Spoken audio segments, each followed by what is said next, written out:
Hi, I'm Sarah from The Upcoming. So lovely to speak to you. How are you doing? Hey, nice to meet you. I am good, thank you. Please give us a brief introduction to A Perfect Enemy. What a mad, wild film. You know, you never know what to expect. You never know what you're getting. But how would you introduce it in your own words? Wow, it's such a difficult story because Yeah. I know so many layers to it, and it's like, okay, which layer do I even focus on? Like, do I really go for like the shallow above? A young girl follows an architect into an airport lounge, and tries to have these three stories told to him, and one more cynical than the other. But does it, or do I like scrap that and say it's about finding the enemy within? And it's like there's so many layers to it. I can never fully answer this question, but I think I just did. um, and yeah. And what was it about the Yeah. script that first attracted you? You know, when you read it, were you, I mean, because in a way, it's a very fun role that you have to play. Is it something that you could kind of really get your teeth into and play around with? So, you know, what was it about the script and your character in particular that drew you to being involved with it? Yeah, I loved, well, when I first got it, I read it and I remember rereading it again. When I got to the end and it was done, I was so blown away by where the story just went and everything that had happened. And I had to go back and then knowing then what I knew, what it was about in the end, going back and starting it over and then finding like, well, all these like foreshadowings and all these little things. It was so fascinating, so well written. And that the character was a woman, and that went and did all these nasty crazy things that you would never expect. um but she does it, and it's also justified, and she was powerful and like, and not evil in a way that you like, um you hate her or something. There's like so much, I felt so much sympathy for her, and I felt when I was reading her character, it was like, whoa, like this is a real honest person that doesn't hide the bullshit, that doesn't hide the lies, and this is a place where I can really just be free and express those parts of myself in a not that I'm evil and bad and all these things, but just like to be, yeah, to be fully honest. And I mean, the dialogues were crazy. Everything about this movie, when I read it, I honestly was like, I have to play this. Like, there's no way about it. And I worked really hard to do it. But yeah.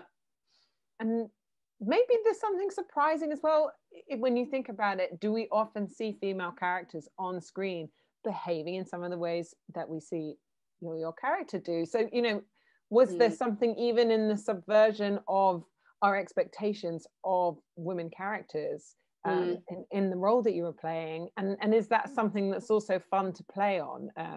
You know, constantly keeping the audience kind of unmoored, not really knowing where they are or what they're watching.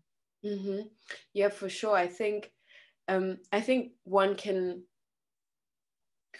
play like the really obvious part of like the woman thing. It's like this very alluring sexual, like older man, younger girl, blah blah. But for me as Athena, I don't really embody that side so much. So I felt very free to just to I didn't even think about getting into that part of the story, really not at all. And I'm really glad that the story had none of that, like sexual connotations or whatever. There were moments where she's like, oh, you think I'm hitting on you? Like, classic, like everyone just thinks like, you know.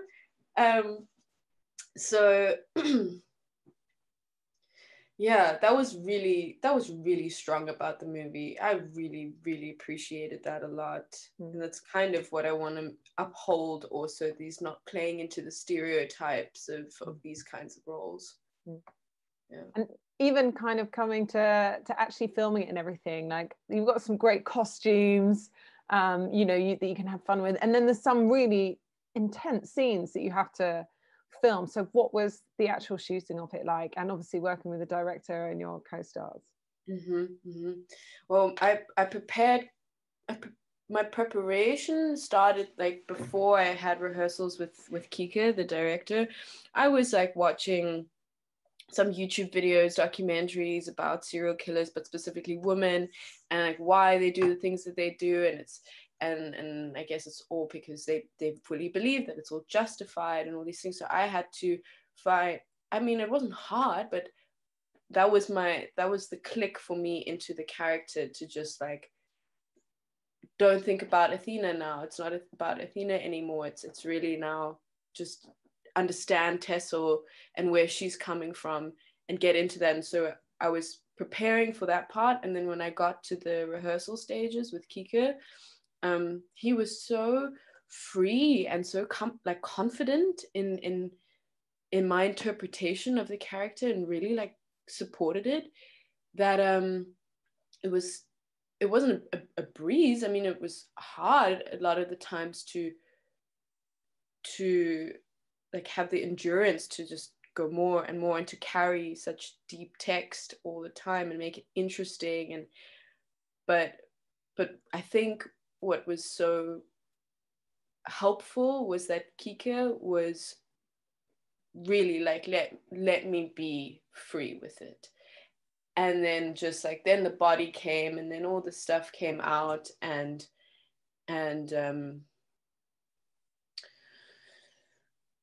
to shoot it was, I didn't realize how intense it was until it was over. Honestly, like when you're in it and when you're doing it, it's just okay, next, and like you're having fun with it, and you don't think otherwise. But when it was done, and then suddenly you don't have this freedom anymore, you don't have this like outlet and stuff, that was for me like definitely like the harder part of it all. And being a young inexperienced actress and then doing something crazy like this, and then it's just done, it was fucking hard. And what about working with Thomas and Marta? I mean, on the face of it, they have much more sort of like, you know, they're the older characters, they're much more serious, and you're kind of like the wild, youthful character coming in and upending everything. But obviously, as the film goes on, you know, those roles aren't exactly as we think they're going to be. But, you know, what was it like working with them, and, you know, bouncing off each other and playing off each other? Yeah. Well, with Tomasz, it was like, I don't think I could have asked for a more like, again, like I think everything about this filming process was that everyone really truly supported each other throughout everything. And like, yes, Tomasz is like way more experienced than I am, and he's older and all these things, but he respected me so much for the work that I did, and vice versa. And we pulled it together through all of this stuff. And we had laughs and we had jokes, and we were exhausted sometimes, and we were like, hey man, like what are we gonna do? Like we just gotta keep going. And so there was like this really feeding off one another. There was never this I'm more experienced than you are, or blah blah. It was just really, we worked well together. And with Marta was also like, she just finished I can't, was it Mother, or I can't remember the name of the film, but she had just finished that and really come out there and succeeded. And I remember rehearsing with her for the first time in Kika's kitchen, and it was really such a nice energy to practice with her. She's really likes to rehearse and to go. And so it was a different experience with Marta, and then with Tomasz. And with Marta it was a bit more serious, but like, man, it was so inspiring and so motivating as well. And yeah, woo, we had yeah, I don't know how much, I can't say too much about the film probably, but there were some deep dark scenes where yeah, I don't know, yeah, it was good. It was good. And you know, when I was watching it, I thought there's, there's something so original about it. It's hard to think of other films that it might sit very precisely alongside, or because it kind of jumps around in terms of its genre. Were you thinking of other films that you'd seen, or other directors' work that could kind of help you be inspired in how you would play the character in this one? Or can you think of any other films that there might be reference points for this one? Oh shit, my memory is always so bad. I have a film. It's with Elliot Page, where they what is that? Hard Candy. Hard Candy for me was a very good reference point in terms of like the setting and the place and have you seen that film? No, I know of it. Yeah.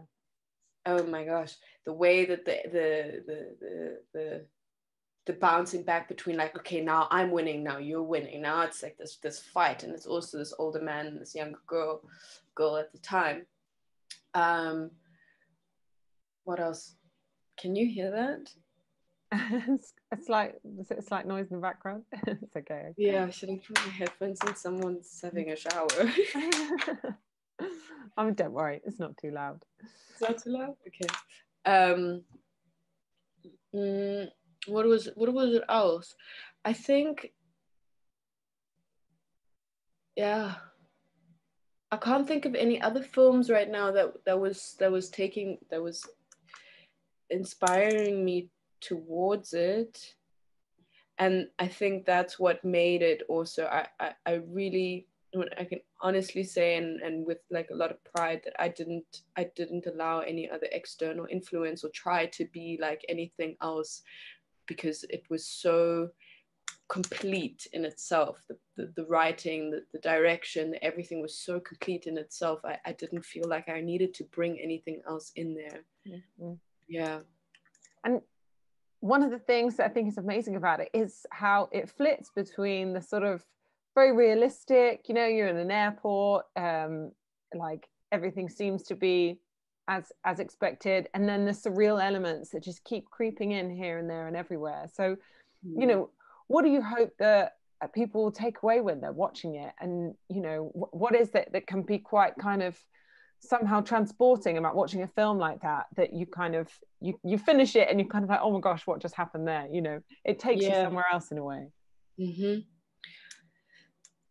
See, this is why I love interviews, because like it's always, I don't really prepare for it, because I love when the questions put you on the spot. And I mean, a year after filming this now and having the first interviews, my thoughts are changing about it all the time and evolving, and my understanding for it. And now when I think about what you just asked me, what can people take from it? It's not only just the ending of it, like, whoa, what was that about?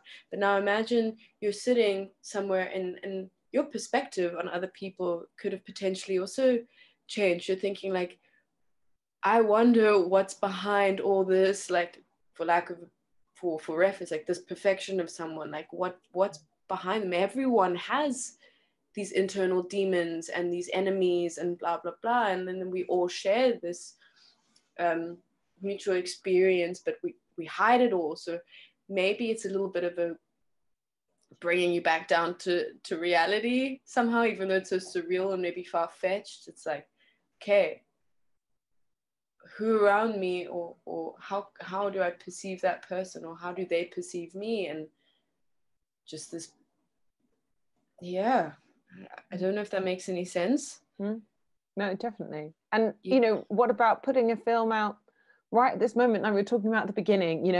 We're at different stages of coming out of lockdown, particularly across Europe. Hopefully people getting back into the cinema, and I think films like this that have got that thriller element, how much better to be able to see it on the big screen. So how does it seem to you to be putting a film out right at this moment and getting people back into the theatre together? I don't know. I mean, I'm so confused. Like I really am so confused by how this whole process actually would have been like if it hadn't been for this long break and lockdown and whatever else.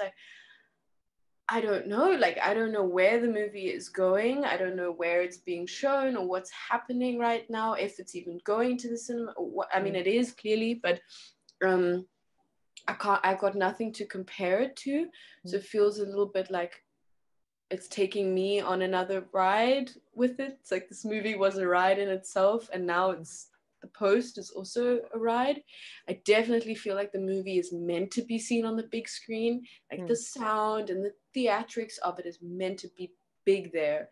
And I wonder what it would have been like if it weren't for lockdown, like how it would have been aired or seen or perceived. Now, post lockdown and things opening up, are people keen on such a psychological thriller, or what are people looking for now in entertainment and things? Yeah, it's all these questions that I ask myself, but I'm really happy with the way that it's been going, you know. And then can you quickly tell us what you might be doing next? Because obviously you've done some great work already, and then you've had this film, so what's going to come after this? I'm not sure what I can and can't say, but I've definitely got something super different lined up that I'm very, very excited for. It's a little bit of a comedy, or is it not comedy, not on like a slapstick, but like a bit of a dark comedy with a legend. I get to film alongside a bloody legend. I can't say who just yet, but this is gonna be like, I think, one of the biggest things that I've done thus far. And since joining with independent talent at the beginning of the year, I've just had like the opportunity to cast in movies alongside actors I never thought I was going to get to. So there's definitely like a lot of exciting potential coming up, and I mean potential and up and coming stuff. Something very different to Tessel, and then something also very actually quite similar. But yeah, heaps to look forward to. And you already did, was it The Good Liar with Helen Mirren and Ian McKellen? Is that right? Yeah. I mean, if you start off your career working with them, you know, where else do you go? I mean, what was that experience like? That was really cool. I didn't have any like scenes with them, but I was, you know, to share like the title and the whatever was amazing. But actually, before I moved to Berlin, my first audition that I did with my new European agency was for Genius Picasso with Antonio Banderas. So I came here my first audition, and then I booked it, and then I moved to Berlin, and I wasn't here for 2 weeks yet, and I went to go and film with Antonio Banderas, Pablo Picasso, and like, I mean, it was a wild first year, and I wish I could just, I'm so excited. I'm super lucky and super happy with all this, the way that all of this has gone. And you're originally from South Africa, right? So, you know, how is it working in Europe? Do you have your sights set more on Hollywood? You know, what are your ambitions? I would love, I chose to come to Berlin for a reason, also because I like European cinema a lot, and I like Europe and financially and stuff, and also visas and things. But I want to take my career also at a smoother pace. And I was in LA for 2 months at the beginning of 2019, and I felt like it was inspiring, but there was a lot of pressure there as well. Here I have the duality of being able to travel and work and do that, but then also be in Berlin, where it's so multicultural and so diverse. And I truly need that also for my own inspiration and preparation and things like that. So I guess my ambition would be to be able to have a base here in Europe, but to be able to kind of move around and do those things. And I mean, so far it's working out. Right. I miss Cape Town. I miss my family. I left them all to come over here to do this, but they're rooting for me from over there, and I get to see them very soon again. Yeah. Oh, amazing. Well, I think I'm out of time, but it was so lovely to chat to you, and congratulations on this really, you know, original film, and you know, great character. And best of luck with your new projects. Can't wait to see them as well. Thank you so much. This was super, super fun.